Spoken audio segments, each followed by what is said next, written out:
ግብረ ሰዶማዊነትን ደጋግሞ ማውራት ማስታወቂያ ነው። ምንም 0.5 ሳንቲም የማትወስድ መሰረተ ክርስቶስ ቤተክርስቲያን በዚህ ልክ ካብጠለጠሏት የጊዜ ጉዳይ እንጂ ብዙ ነገር ሊወጣ ይችላል። መንፈሳዊነት ይቀድማል። ከመንፈሳዊነት ሲኖር ደግሞ ህግ አለ።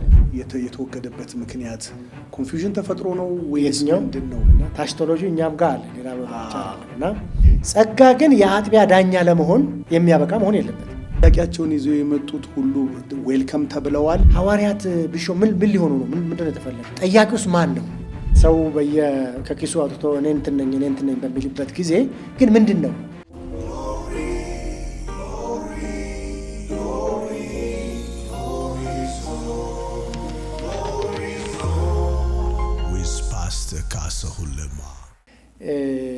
ግን ካናዳ ውስጥ ያሉትን ሰዎች እናውቃለን። በአሜሪካና በካናዳ መካከል ያለ ልዩነት አሜሪካ ኮንፈረንሱ ጠቅላላ በጉባኤው እኛ ግብረ ሰዶማዊነትን እንደ አባል እንቆጥራለን ዌልካሚንግ ነን ብሎ ፓብሊክ ተናገረ። ካናዳ ጋር ግን አሁን የሰማሁት አጀንዳው መጣ። አጀንዳ ይህንን በአደባባይ አንወስንም፣ በጋራ አንወስንም፣ አንድ ስላልሆነን በየአጥቢያችሁ ግን ተነጋግራችሁ ተመካክራችሁ የምትፈልጉትን መወሰን ትችላላችሁ ነው የተባለው። ለምሳሌ በጣም ልቤን ከሰበረው አንዱ ራሱ ሰውየው ቪዲዮውን የላከልኝ ኖርም ዴክ የሚባል አለ። ኖርም ዴክ የሚባል በአንድ ኮንፈረንስ ውስጥ አገልጋይ ነበር። ከዚያ አንድ አጥቢያ ላይ ገብቶ ሊብራል ስለሆኑ የዚህ የግብረ ሰዶማዊ ጉዳይ ሲነሳ ጥሏቸው ወጣ። ያለ ስራ ዝም ብሎ ቤቱ ቁጭ አለ። ይሄንን አላረግም የምትሉትን ነገር አላረግም ብሎ ማለት ነው። በደንብ የማውቀው እዚህ ሀገር 2-3 ጊዜ መጣ። ከዛ በኋላ አንድ አክራሪ ቸርች ውስጥ ወር ወይም 1 ወር ከ2 ሳምንት አልሞላም፣ አሁን አዲስ የጀመረው ማለት ነው። ይሄንን ሰው ኖርም ዴክ ይባላል። ኖርም ዴክ ማለት ኖርም ማለት ኖርማል ነው። ጀርመናዊ ነው እኮ በነገራችን ላይ። ኖርም ማለት ኖርማል ማለት አይደለም። ጀርመናዊ ስለሆነ በጀርመን ቋንቋ ኖርም ማለት እሱ ነው የነገረኝ። ኖርም ማለት የኖርዝ ሰው ማለት ነው ብሎ አለኝ። አዝኖ ነው የሚነግረኝ። ማለት እኔ ያመንኩትን አውቃለሁ፣ አንተ በእኔ ስም እንደዚህ ማለት በጣም ነው ማዝነው ብሎ ነው የላከኝ። በእውነት አላቅም ማን እንደላከለት። በኋላ ኖርም የሚባል ሰውዬ ቲሸርት አሰርቶ ጉድባይ ኖርም ብሏል ተብሎ ሲወራ ሰምቻለሁ። ማለት ደሳለኝን ጠላሁት እኮ ማለት ትችላለህ። የአይኑ ውሃ አስጠላኝ ማለት ትችላለህ። ለምን ዛትፋር ኤክስትሪም ትሄዳለህ? ማለት ነገ እኮ የሚታይ ነው ማለት ቪዲዮ የተቀረጸ ነገር አይቀመጣል። ነገ የምታፍርበትን ለምን መናገር ያስፈልጋል? እና ይሄ ሰው በፍጹም የ3 ወንዶች ልጆች አባት ነው። ከሚስቱ ጋር ነው የሚኖረው። እንደዛ አስበውም አያውቅም እኔ እስከማውቀው ድረስ። ፊት ለፊትም ተናግሯል። ይሄው የተባረረው እኮ በዛ ምክንያት ነው። ይሄንን እኮ የሚያውቁ ኢትዮጵያውያን አሉ፣ ጠርተን ደውለን የምናረጋቸው። ስለዚህ ካናዳ ውስጥ በደንባችን ውስጥ ምንድን ነው የሚለው? መጀመሪያ አካባቢ ግንኙነታችን ከመኖናይት ቤተክርስቲያን ጋር ይላል። በኋላ ደግሞ ይሄ ስጋት ይዘን መሰረተ ክርስቶስ ቤተክርስቲያን መኖናይት ብቻ ሳይሆን አስተምሯችንን እና መሰረተ እምነታችን ከሚቀበሉ መኖናይት ቤተክርስቲያን ጋር እንሰራለን ብለን ኳሊፋይ ያደረግን። ስለዚህ ካናዳም ይሁን የእኛን ከሚቀበሉ ቤተ እምነቶች ጋር አጥቢያ ቤተክርስቲያናት ጋር እንሰራለን። አውሮፓም ይሁን የእኛን እሴትና የእኛን መሰረተ እምነት ከሚቀበሉ ጋር እንሰራለን። እንዴት እናውቃለን? በደንብ ነው የሚታወቀው። አሁን እንደዚህ ተጠራጥረን ምናምን ሳይሆን ዌብሳይታቸው ስትገባ አውቶማቲክ እነሱ አይደበቁ። ምክንያቱም እንደ ዌልካሚንግ እንደ አንድ ጥሩ ነገር ማስታወቂያ ቢልቦርድ እንደምንለጥፈው ነው የሚለጥፉ። ስለዚህ እነሱ ደግሞ ይታወቃሉ። አብረን የመጣንባቸው ዘመናት ሰፊና ረጅም ናቸው። ነገር ግን አዳዲስ ፓርትነሮችን ስናደርግ እንዴት እንደምናደርግ በደንብ የተቀመጠ አለ። አሁን ከዚህ ሁኔታም ተነስቶ እኔም ኖርኩ፣ ሌላም ሰው መጣ።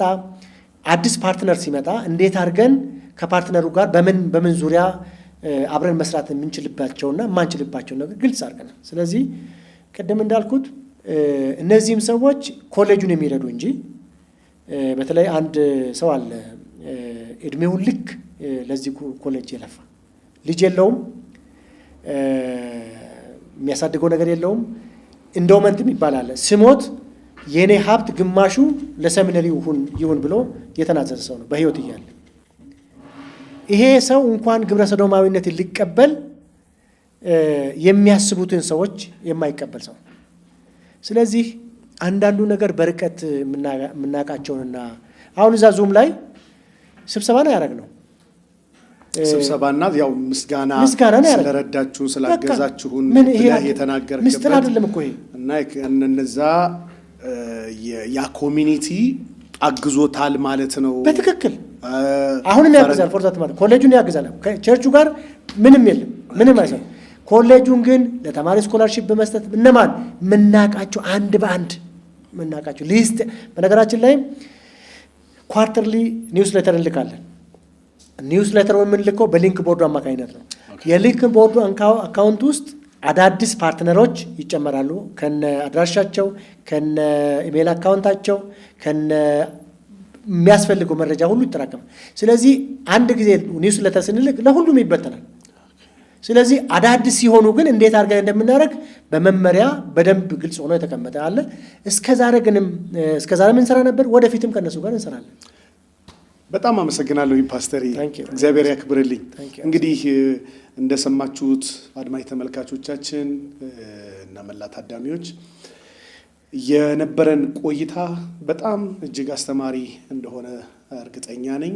ግን በዚህ ጉዳይ ላይ ደግሞ ተጨማሪ ጥያቄዎች እንዲሁም ያልተብራራልን ያልተነሱ ሀሳቦች አለ ካላችሁ እንግዲህ እናንተም በምትችሉት መጠን ሀሳብ አስተያየቶቻችሁን በመላክ በጨዋ እና በጣም ገንቢ በሆነ መንገድ እና መልካም በሚሆን አካሄድ እንድታደርጉት እና መልእክቶቻችሁን እንድትልኩልን በጌታ ፍቅር እንጠይቃችኋለን። ግን ያው ፓስተርን ወይም ደግሞ የመሰረተ ክርስቶስ ቤተክርስቲያንን እንግዲህ ዋና ፕሬዚዳንት አግኝቼ ሳልጠይቅም አልሄዳቸው ሁለት ሀሳቦች ብቻ ይኖሩኛል። ወደ ሀገር ውስጥ ልንመለስ ነው አሁን ከኢንተርናሽናል ዞን ባጭሩ የምናገኛቸው። ምክንያቱም በተለያየ ጊዜ ከእናንተ ቤተክርስቲያን ውስጥ አድገው ተምረው ከዛ በኋላ አሁን ደግሞ የራሳቸውን የሆነ ራዕይ አለኝ ብለው ወጥተው ግን ስያሜያቸውን ያገኙት ደግሞ በዛው ቤተክርስቲያን ስር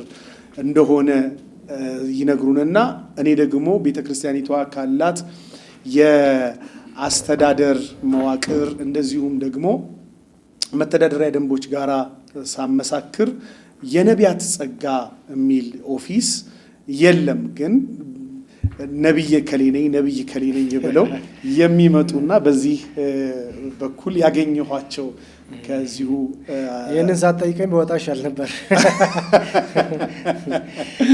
እና ድንገት ሳገኝህ ይሄን አጋጣሚ እንደ መልካም አጋጣሚ ልጠቀመው ብዬ ነው። ያ ምናልባት ቅድም ያላልኩት አንዱ ከዚህ ከግብረ ሶዶማዊነት ጋር ተያይዞ በተነሳው ጥያቄ በግልጽ በእኛ ማህበራዊ ሚዲያ ጥያቄ ያላችሁ ማናቸውንም ጥያቄ ቢሆን ጠይቁ ብለን ዲክሌር አድርገናል። ይሄ የግልጽነቱን ልክ ነው የሚያሳይ። ምክንያቱም የምንፈራው የምናፍርበት ጉዳይ የለም፣ ምንደብቀው ያልተናገርነው ነገር የለም። ስለዚህ አሁንም ቢሆን ኤኒታይም ስለዚህ ጥያቄያቸውን ይዘው የመጡት ሁሉ ዌልከም ተብለዋል። ከእናንተ ጋር የመገናኘት እድል አግኝተዋል ማለት በሚዲያ ጠየቁ፣ በስልክ የጠየቁ አሉ። እሱም በሚዲያ ሰሞኑን እየመለስን ነው። ኧረ ከዛ በፊት ለዚህ ነገር ጅማሬ የሆኑቱ እሱ ምንድን ነው መሰለህ ቅድም በመሀል ተናግረዋል። ማለት በደንቡም ውስጥ ባይሆን ከዋናው ጀምሮ አነጋግረዋል በበቂ ሁኔታ። እሱን አሁን በዲቴል መናገር ስለማልፈልግ ነው። ቤተክርስቲያን ከነቢያት ሐዋርያት ጋር በተያያዘ እንግዲህ ያው በተለምዶ ቢሮ እንላለን። ቢሮ ስለምንወድ ኢትዮጵያውያን ይመስለኛል። ቢሮ የሚባል መጽሐፍ ቅዱስ ላይ የለም። አገልግሎት ነው፣ ጸጋ ነው። ቤተክርስቲያናችን ጸጋው የለም አትልም። ጸጋው የለም ኤክሰርሳይዝ ማድረግ የለብንም አትልም። ከዚህ የተነሳ በጣም ብዙ ዝግቦች ነበሩ እና በቤተክርስቲያኒቷ ውስጥ ያሉ የስነ መለኮት ምሁራን ጠርተን በዚህ ጉዳይ ላይ አቅጣጫ ስጡን ብለናቸዋል። የዛሬ 3 ዓመት 4 ዓመት አካባቢ።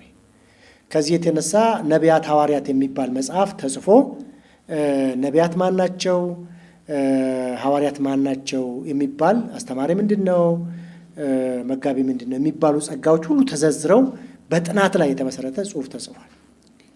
ስለዚህ በወቅቱ የተባለው ምንድን ነው?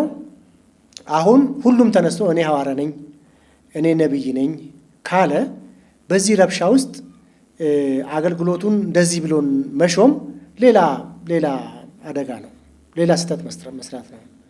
ጸጋው ግን አለ ብለን ስለምናምን በጥናት ላይ የተመሰረተ በጸሎትና ዲዘርንመንት ላይ የተመሰረተ ጉዳዩ አንገብጋቢ ሲሆን እናደርጋለን የሚል ነው ባጭሩ። እንሾማለን። አዎ እንሾማለን የሚለውም አማርኛ ጥሩ ስላልሆነ ነው። እሺ እንቀበላለን። በዛ ጥሪ በዛ ምንም ጥያቄ የለው። ነገር ግን ማለት ሰው ከኪሱ አውጥቶ እኔ እንትን ነኝ በሚልበት ጊዜ ግን ምንድን ነው እንደውም ያነት እዚህ ይለኛል የሐዋርያትና የነቢያት ጉዳይ በጣም አንገብጋቢ በነበረ ጊዜ ጥያቄው ምንድን ነው፣ ጥያቄው ማን ነው የሚባል ነገር ነበረ በደንብ ያነሳ ነው። ጥያቄው ምንድን ነው? ሐዋርያት ቢሾም ምን ሊሆኑ ነው? ምንድን ነው የተፈለገው? ጥያቄውስ ማን ነው? ሐዋርያ የሆነው ራሱ ነው ወይስ ሌላ አካል ነው? ቤተክርስቲያናችን ሙሉ አላደረጋችሁም፣ ስለዚህ ትንሽ ሙላ ደልደል ይበል። ጸጋው ካለ እኮ ማንም አይወስድም። ሰጠ ከተባለ መልሶ ወስዷል ካልተባለ በስተቀር አለ ማለት ነው። ጸጋ ግን የአጥቢያ ዳኛ ለመሆን የሚያበቃ መሆን የለበትም። ገብተዋል። ሐዋርያት ቤተክርስቲያን ይተክላሉ አይደል? ስለዚህ ሐዋርያ ነኝ ካለ ሰው ደቡብ ሱዳን ወይም ሌላ ራቅ ያለ ቦታ ሄዶ ቤተክርስቲያን መትከል ከተረጋገጠ አይደለም እንዴት ነው ማለት የምንችለው? ነበሩ እኮ ማለት ስም አልሰጠናቸውም እንጂ እኛም ልጅ ሆነን ክብራቸውን ፍላጎቶቻቸውን ገተው ገጠር ገብተው ቤተክርስቲያን የተከሉ ብዙዎች አሉ። ነቢያትም ደግሞ ከሆድ ዕቃ ወጥተው ትልልቅ የሚባሉ እግዚአብሔር የሚያሳያቸውን ሳይሸቃቅጡ የሚናገሩ ናቸው ነቢያት። ምንም ይሄ ወደዚህና ወደዚህ የምናደርገው ጉዳይ አይደለም። ስለዚህ ለራሳቸው ክብር ሳይሆን ለጠራቸው ክብር የሚኖሩ ለሰሙት ክብር የሚኖሩ መሆን አለባቸው። ስለዚህ በዚህ ልክ የተገለጠ ካለ አንሾም የምንልበት ምክንያት የለም። ነገር ግን ጉዳዩ ገዝፎና በፉጨትና በጩኸት የመጣ ጉዳይ ከሆነ ሌላ ውስጥ ይጥለናል እና ይህንን ጉዳይ ሰከን እንበል። በነገራችን ላይ ቤተክርስቲያናችን ባለፈችበት የ75 ዓመት ታሪክ ወደኋላ ስትመለከት ለሁሉ ነገር አንፈጥርም። እያየን እየመረመርን በእኛ አቅም ልክ ነው ያልነውን ተስማምተን ልክ ነው እንላለን፣ ተስማምተን ልክ አይደለም እንላለን። አሁን ቅድም የስልጣን ክምችት ፕሬዝዳንቱ ጋር ነው ምናምን ተብሎ ነበር። ይሄ በፍጹም ተቃራኒ የሚለው ምንድን ነው? ደንቡም እንደዛ አይልም። ይልቁኑ 87 አካባቢ የነበሩ እኔ ራሴ ወንጌላዊ ሆኜ ስሾም ዋናው ቢሮ መጥቶ ነው፣ ዋና ቢሮ አጽድቆት ነው እንደገና ወደ ኋላ ተመልሶ ወንጌላዊ የተባልኩት። ለአጥቢያ ስልጣን አይሰጥም ነበር ያን ከወንጌላዊ ነው እያደኩ ማስተርነት ይመጣ። መጀመሪያ ሲሾም እኛ ቤተክርስቲያን በአጠቃላይ አክሮስ ዘ ቦርድ ሙሉ ጊዜ ሰጠ ማለት ወንጌላዊ ነው የምትሆነው። ከዛ በጣም እንግዲህ ማለት መጽሐፍ ቅዱሳዊም ባይሆን ጸባይ ከሌለ ረዳት ወንጌላዊ ትሆናለህ። ጸባይ ካለ ወንጌላዊ ትሆናለህ። እጩ ወንጌላዊ ምናምን ነበር የሚባለው። ረዳት ወንጌላዊ፣ ከዛ ወንጌላዊ፣ ከዛ ደግሞ ረዳት መጋቢ፣ ከዛ መጋቢ ነው የምትሆነው እና ዝም ብለህ አትሆንም። እና ታሽቶሎጂ እኛም ጋር አለ፣ ሌላ ቦታ አይደለም። እና ማለት ተዋረዱ ልክ አይደለም፣ መጽሐፍ ቅዱሳዊ አይደለም። ረዳት ሆነ ከዛ መጋቢ ከሆንክ መጋቢ ነው። እሱን ሽረን አሁን መጋቢ ይሆናል አውቶማቲካሊ ሲጠራ ነው እያየ ነው። እኛ ወንጌላዊ መባላችን ብቻ 1 ዓመት ለክርስቶስ የሚባል አለ። ከዛ 1 ዓመት ላይ ተብሎ ደግሞ 3 ዓመት ይታያል። እሱ ቀረ። አሁን ቀርቷል። የቀረው ለምንድን ነው? ሰውየውን ጸጋውን አይተን ነው መጥራት ያለብን እንጂ ጠርተን አይደለም ማየት ያለብን። መነገድ ያለበትን ስራ አስቁመን አይደለም አገልጋይ የምናደርገው። ለ1 ዓመት ይላካል። ከዛ ከወጥቶ ያለው ውጤት ይታይና ከዛ ስልጠናውን እንስጥ፣ ግን ጸጋውን አይተን እንጥራ ስንጀምር ምንጠራው። ስለዚህ አሁን ግን አጥቢያ ቤተክርስቲያን መጋቢ መጥራት ብትፈልግ፣ ወንጌላዊ መጥራት ብትፈልግ ባላት መዋቅር ውስጥ ከጨረሰች በኋላ ለሚቀጥለው እርከን ትልካለች። እዛ ጋር አፕሩቭ ከተደረገ አጥቢያ ላይ በህዝብ ጉባኤ ከተቀባይነት ካገኘ ይጸድቃል። ስለዚህ ማህበረ ምዕመናናዊ የሚባለው በፕራክቲስ በስም ሊኖር ይችላል። በፕራክቲስ ግን አሁን ነው ማህበረ ምዕመናናዊ የሆነው። ፕሬዚዳንቱ ይሄ ወንጌላዊ አይሆንም ማለት አይችልም፣ ይሄ መጋቢ አይሆንም ማለት አይችልም። በነገራችን ላይ በአንዲት አጥቢያ አሰራር ውስጥ ማንኛውም አካል ጣልቃ አይገባ የሚል ቃል በቃል ተጽፏል። በውስጥ አሰራሯ ማንኛውም ሰው ፕሬዚዳንቱም ጣልቃ አይገባ። ነገር ግን አጥቢያዋ በዛ በተሰጣት ስኮፕ መሰረት መንቀሳቀስ መቻል አለበት። ምክንያቱም የአባላት መብት አለ፣ የአባላት ግዴታ አለ፣ ስልጣን አለ። ተዋረዱን ጠብቃ መስራት መቻል አለባት። እኔ ዋና ቢሮ አስጠልቶኛልና የራሴን እሰራለሁ ማለት አልችልም። ነገር ግን ለጋራ ጥቅም የወጡ መመሪያዎችን፣ ደንቦችን ጠብቃ የራሷ ውስጥ ደንብ በሌሎች አካላት ጸድቆ የሚሰጣት ሊኖር ይችላል። ቃል በቃል ነው ያለው። የሚገርም ነው። ቴንክ ዩ ሶ ማች። በጣም የሚገርም ነገር ነው። ይህንን ጥያቄ እንግዲህ በረጅም ጊዜ ያህል ትክክለኛውን ሰው አግኝቶ ማጥራትና አሁናዊ ካለው የአገልግሎትና የቤተ ክርስቲያን መልክ ጋራ በደንብ ለማስተሳሰር እፈልግ ነበርና እድሉን አግኝቼ ነው የጠየቅኩት በዛው። ሌላኛው ባለፉት ጊዜያቶች ውስጥ አሁን በዚህ ጉዳይ ላይ ከምን የተነሳ ነው በካውንስሉ ደረጃ መግለጫ ተሰጥቶ ነበር። ክሊር የሆነ መግለጫ ፖስት ተደረገ። የተነሳበት ነገር ፖስቱ ወዲያው የተወገደበት ምክንያት ኮንፊውዥን ተፈጥሮ ነው ወይስ ምንድን ነው? እሱ የተነሳው ምንድን ነው የተባለው ከሚዲያ አጠቃቀም አንጻር ስርዓትና መስመር ይዞ የማይሰሩትን ወደ መስመር እናስገባለን የሚል ሶሻል ሚዲያ ላይ ተለጥፏል። እሱ እንግዲህ የቋንቋ ስህተት ይኖረው ወይም ደግሞ ምን እንደሆነ ባላቅም በዚህ መንገድ ነው የተነሳው። ግን በዛ መንገድ የሁኔታውን እርግጠኝነት አላቅም። ምክንያቱም ካውንስሉ እኔ ቦርድ እና ስራ አስፈጻሚ አባል ነኝ። ከዛ የጠለቀ ነገር አላውቅም። የሆነ ሆኖ ግን በእኛ ጉዳይ ነሐሴ 9 የወጣ መግለጫ አለ። ጥቅምት 7 ላይ የወጣ መግለጫ አለ። ህዳር 13 ላይ የወጣ መግለጫ ሁለቱንም አጣምሮ በዚያ በነሐሴ 7 እና ነሐሴ 9 እና ጥቅምት 7 የወጣው መግለጫ የቤተ ክርስቲያን ነው። በነገራችን ላይ እዚህ ላይ ቅድም ያልገለጽኩት በሚዲያ ማህበራዊ ሚዲያን ጨምሮ ቤተ ክርስቲያንን በሚመለከት መግለጫ መስጠት የሚችለው ፕሬዚዳንቱ ነው። እኔም ሆንኩ ይሄ ፕሮቪዥን በነገራችን ላይ ከኔ በፊት በነበረው መተዳደሪያ ደንብ የነበረ ነው። ስለዚህ ጉባኤ አልተሰበሰበም፣ ጉባኤ አልመከረም የሚባል ነገር የለም ማለት ነው። ህጋዊ ተወካይ ነህ፣ ተሳሳትክ፣ ትታረማለህ ወይ ትታገዳለህ ወይ ትባረራለህ። እዛ ባለህ ግን በልክ ለክተህ የሚያመጣብን ኮንሲኮንስ አጥንተህ ቤተክርስቲያኖት የሚወክልና የሚመጥን ነገር ማድረግ የፕሬዝዳንቱ መብትና ግዴታ ነው። ምን ወሰናችሁ እናንተ? የትኛውን አሁን በዚህ ወሰን እኮ ሂዳር 13 ላይ የመጣው መግለጫ ካየው ሂዳር ውስጥ መግለጫው የወጣው አንደኛ እርምት እንወስዳለን የሚል ነው። እርምጃ እንወስዳለን የሚል የትኛው ነው? አሁን ይሄ በተለያዩ በማህበራዊ ሚዲያ በቤተክርስቲያን እንግዲህ በጥቅምት ላይ በነበረው ሂዳር ላይ ምንድነው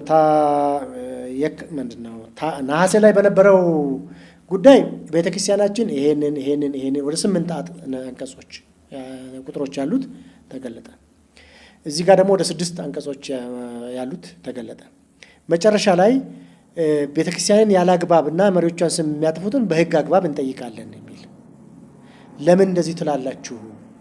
በህግ አግባብ እንድትጠይቃላችሁ የሚል መንፈሳዊነት አይቀድምም ወይ የሚለው ጥያቄ ማለት ነው። አዎ ማለት መንፈሳዊነት ይቀድማል። ከመንፈሳዊነት ሲኖር ደግሞ ህግ አለ። ከመንፈሳዊነት ለወረዱት እኮ ነው ህግ የሚሰራው ማለት ጳውሎስ የሚናገረው እንደዚህ ፍቅር ሁሉን ነገር ትሸፍናለች። ከፍቅር ስንወርድ ግን ህግ ይከለክለናል። ማለት እኔ አገልጋይ ነኝ፣ ሰዎች በሰደቡኝ ልክ ወጥቼ አልሳደብም። እኔ መሪ ነኝ፣ የተቀመጥኩበት ቦታ ግድ ስለሚለኝ በፈልገውና ማስበውን ሁሉ መናገር አልችልም። ነገር ግን ፕሮቴክት የሚያደርገኝ ደግሞ ህግ አለ። ስለዚህ ማንንም አልከሰስንም፣ ተጠንቀቁ ነው የተባለው።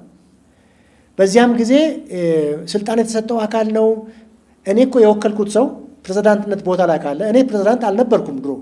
ፕሬዝዳንት ሲሆን ግን ስልጣኑንም ግዴታውንም ጭምር የሚወስደው እኔም ስወክል በዚሁ ልክ ነው ኤክሰርሳይዝ መደረግ ያለበት። ስለዚህ ጉዳዩ ግብረ ሰዶማዊ ቢሆን ኖሮ ይህን ያክል መስፋት አልነበረበትም። ሲጀምር እኔን ስልክ ደውሎ አጣራልኝ፣ እስቲ ጉዳዩን ይሄን አድርግልኝ፣ ምንድን ነው የሆነው ነገር አስረዳኝ። ማለት የአባት ነው መንፈሳዊነትም ነው። ከኤምቢኤስ ጋር የተያያዘ ዛሬ የተጀመረ አይደለም፣ ዛሬ የሚያልቅም አይደለም፣ አልነበረም በወቅቱ። እኛ በሂደት የጨረስናቸው የምናደርጋቸው ነገሮች አሉ። አንዳንዶች ይሄንባቸውንም መንገድ የሚያውቁ ሰዎች መውደቁ ካልቀረ ብለው አብረውም ያስጮሁ አሉ። የመኖሪያ ወርልድ ኮንፈረንስንም በተመሳሳይ መንገድ ማለት ትናንትና የዛሬ 3 ዓመት ሲወሰን የነበሩ ሰዎች ገና 2 ዓመት የሚሆንን ጉዳይ አሁን ሞቼ እገኛለሁ የሚያስብል ነበር ወይ? ኮንሰርን ግን ኮንሰርኑን ሼር ቢያደርገኝና እኔም እምቢ ብለው ትክክል አይደለም ብዬ ብለው እንደዚህ አለኝ ብሎ መናገር ይችላል። ያ ጉዳይ ኮንሰርን ይሆናል። ጉዳዩ ኮንሰርን የሚሆነው እኔም እምቢ ያልኩበትን መንገድ፣ እሱም ደግሞ ይሄንን ጉዳይ ያነሳበትን መንገድ ቁጭ ብለን መነጋገር እንችላለን። አሁን ግን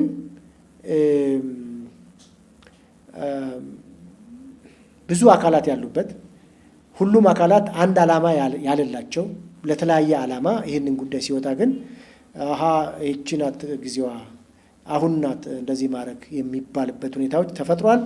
ይህንን እንግዲህ እያንዳንዱን ነገር ዶክመንት አድርገናል። እያንዳንዱን ነገር ቪዲዮ በለው ፌስቡክ በለው እያንዳንዱን ነገር እና ቀን ሲመጣ ወይ መጽሐፍ ይጻፋል ወይ ደግሞ ይተረካል።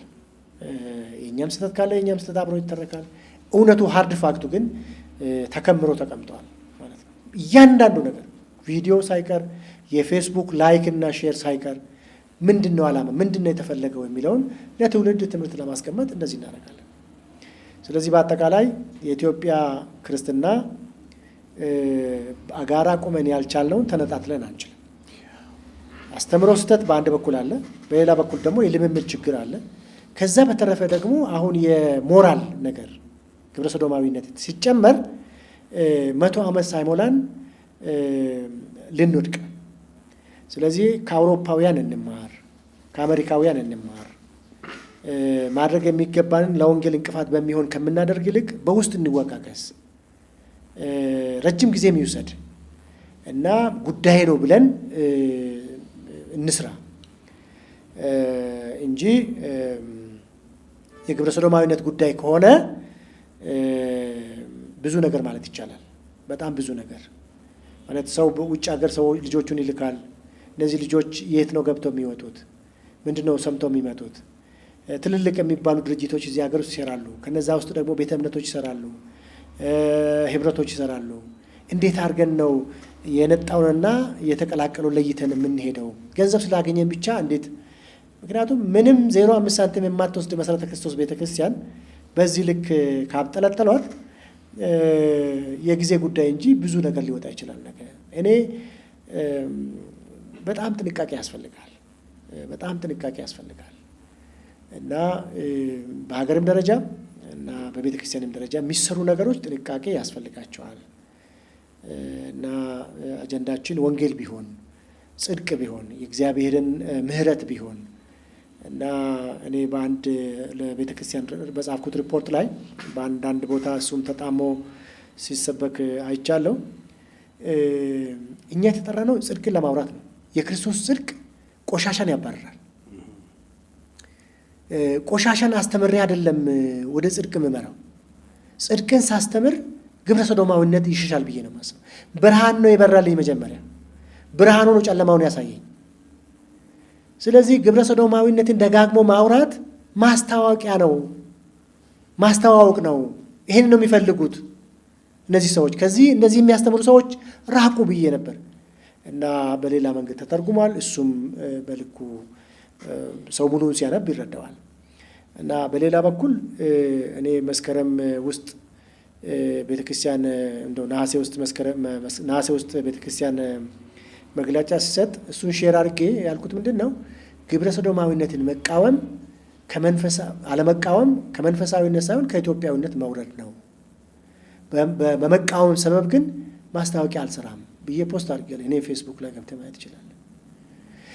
ስለዚህ አሁን የሚሰሩ ነገሮች አሉ። አሁንም ቅድም እንዳልከው በእኛ ስም ፌስቡክ እየከፈቱ 11 84 55 ፍሬንድ ያላቸውን ያረጉ እንደዚህ ብለዋል ደሳለኝ እንደዚህ ብለዋል ግሹ ብሎ የሚለው ይሄ ማንንም አይጠቅም እውነት ለመናገር እና ይሄ ነው ፋክቱ። አመሰግናለሁ። እግዚአብሔር ይስጥልኝ። በጣም አመሰግናለሁ ፓስተሪ። እግዚአብሔር አምላክ ያክብርህ። በብዙ እንግዲህ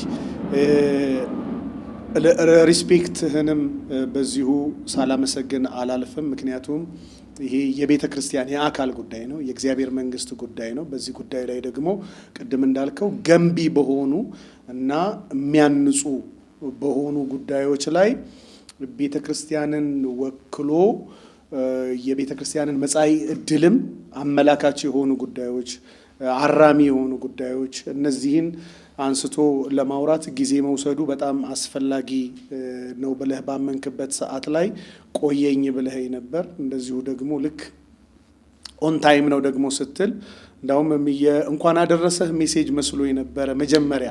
ከዛ ቆይቼ ከእንኳን አደረሰህ ሜሴጆች በኋላ ስመለከተው በዚህን ጊዜ እንደዚህ ማድረግ እንችላለን ናው አይ አም ሬዲ ስትለኝ እና በጣም ደስ አለኝ። ከዛ ቁጭ ብዬ አሰብኩኝ። እንደገና ሄጄ እነዚህን አሁን ቅድም ያነሳዋቸውን ሀሳቦች እንደገና እነሱን አነበብኩ እንጂ በቃ ካነሳ አነሳ፣ ካላነሳ እንግዲህ አላነሳውም እኔም ብዬ ነበር። እንዳውም በዚሁ መካከል ምንድን ነበረ የበፊቱን ቀጠሮ በያዝን ጊዜ ለዚህ ኢንተርቪው ውይይትና ጥያቄና መልስ ቀጠሮ በያዝን ጊዜ እንደዚሁ ሶሻል ሚዲያ ላይ ያሉ ወገኖችም እኛ እንቅረብ እና እናውራ ብለውኝ የነበሩት እንደነበሩ ነግሬሃለሁኝ እና አብረንም እንቅረብ እርሱም ፓስተር ደሳለኝም ባለበት አብረን እንቅረብ የሚልም ሀሳብ ነበረ። ግን የመጀመሪያውን እርሱን ላገኝ፣ ከዛ በኋላ ጥያቄ ካላችሁ ጥያቄውን አቅርቡ፣ ምላሽ የሚያስፈልገው ነገር ከሆነ በበቂ ያልመለስኩትም ብሎ የሚያምን ከሆነ ደግሞ እናንተ ይመልስላችኋል። በበቂ መልሻለሁ ካለ ደግሞ በበቂ መልሷል ብዬ ነግራችኋለሁኝ ብዬ በዚህ መንገድ ነው የዘጋ ነውና በነበረን ነገር በጣም ደስተኛ ነኝ። አሁንም እኔ ለነሱ ጥያቄ አይደለም መልስ የሰጠሁት፣ እኔን ለማግኘት ሰፊ እድል ተሰጥቷል።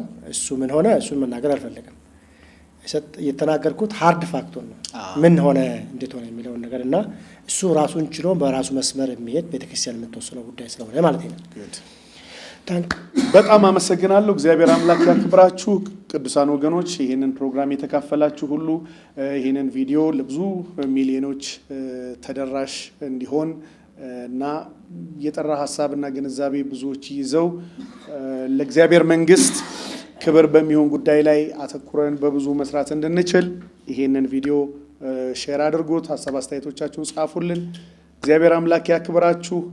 1 ሚሊዮን ሰብስክራይበርስ ለመሙላት የምናደርገውን ቻሌንጅ እንደዚሁ እንድትቀላቀሉ በጌታ ፍቅር ጠይቃችኋለሁ። ጸጋ ይብዛላችሁ። 1 ሚሊዮን ልንቀርብ ነው። ወደዛ ሆነ ወደ 200,000 አካባቢ ነው ያለነውና ስለዚህ ሰብስክራይብ አድርጉ በልልኝ። እንደው ለመላው የኤምኬሲ ሜምበርስ ሰብስክራይብ አድርጉለት 1 ሚሊዮን እንዲገባ ማለት ነው። ተባረኩ። ቴንክ ዩ። እሺ